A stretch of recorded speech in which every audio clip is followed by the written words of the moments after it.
क्या आपको भी विपक्ष थका हारा, हाफता हुआ और आखिरी सांसें गिनता हुआ नहीं दिख रहा? मुझे इसलिए दिख रहा है क्योंकि जब लोकतंत्र को कुचला जा रहा होता है तब ये लोग चुप्पी ओढ़ लेते हैं। जब अदालतों के आदेशों को ठेंगा दिखाया जाता है तब विपक्ष तमाशबीन बनकर देखता रहता है। लेकिन जैसे ही चुनाव नजदीक आते हैं अचानक इन्हें संविधान याद आ जाता है। हाथ में संविधान की किताब, जुबान पर बड़े बड़े भाषण और कैमरे के सामने नकली चिंता। सवाल यह है कि आज जब संविधान सच में खतरे में है तब ये सारे संविधान रक्षक आखिर छिपे कहाँ हैं? आज पूछना जरूरी है। संभल हिंसा के वक्त ये लोग कहाँ छिप गए? संभल की सीजीएम कोर्ट ने साफ आदेश दिया है अनुज कुमार समेत कई पुलिसकर्मियों पर एफआईआर दर्ज हो, लेकिन हुआ क्या? संभल के एसपी ने कोर्ट के आदेश को मानने के बजाय अपील में जाने का फैसला किया। यानी सीधे सीधे न्यायपालिका को चुनौती, संविधान की अवहेलना। और याद रखिए, न्यायपालिका संविधान की सबसे बड़ी रक्षक है।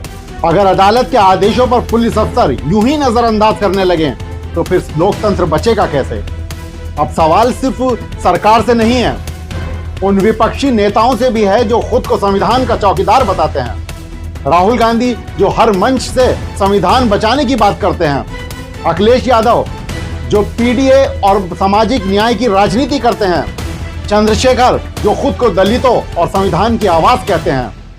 लेकिन इस गंभीर संवैधानिक संकट पर इन सब की चुप्पी क्या बताती है? क्या कोर्ट के आदेश को ठुकराना कोई मामूली बात है? क्या न्यायपालिका की अवमानना पर सवाल उठाना विपक्ष का काम नहीं? या फिर सच्चाई यह है कि संविधान सिर्फ चुनावी पोस्टर बन चुका है? चुनाव के वक्त याद आता है और नतीजे आते ही उसे अलमारी में बंद कर दिया जाता है। अगर आज विपक्ष नहीं बोलेगा तो कल जब लोकतंत्र पूरी तरह कुचला जाएगा तब बोलने का मौका भी नहीं बचेगा। आज सवाल सीधा है, विपक्ष तुम्हारा चार्जर कहां है? बैटरी क्यों हमेशा चुनाव के वक्त ही फुल होती है? बाकी समय लोकतंत्र को मरता हुआ देखकर भी तुम्हें कोई झटका क्यों नहीं लगता? देश को नारे नहीं, जिम्मेदार विपक्ष चाहिए, वरना इतिहास यही लिखेगा लोकतंत्र पर हमला हुआ और विपक्ष कैमरे से दूर कहीं छुट्टी मना रहा था। आज हालात यहां तक पहुंच चुके हैं कि न्यायपालिका की बात सुनने को कोई तैयार नहीं है। कोर्ट आदेश देता है लेकिन सरकार और प्रशासन अपनी मनमानी में मस्त है। अपील का बहाना बनाकर फैसलों को टाल दिया जाता है, आदेशों को चुनौती की तरह लिया जाता है। यह सिर्फ कानून का उल्लंघन नहीं बल्कि संविधान के उस स्तंभ को कमजोर करने की साजिश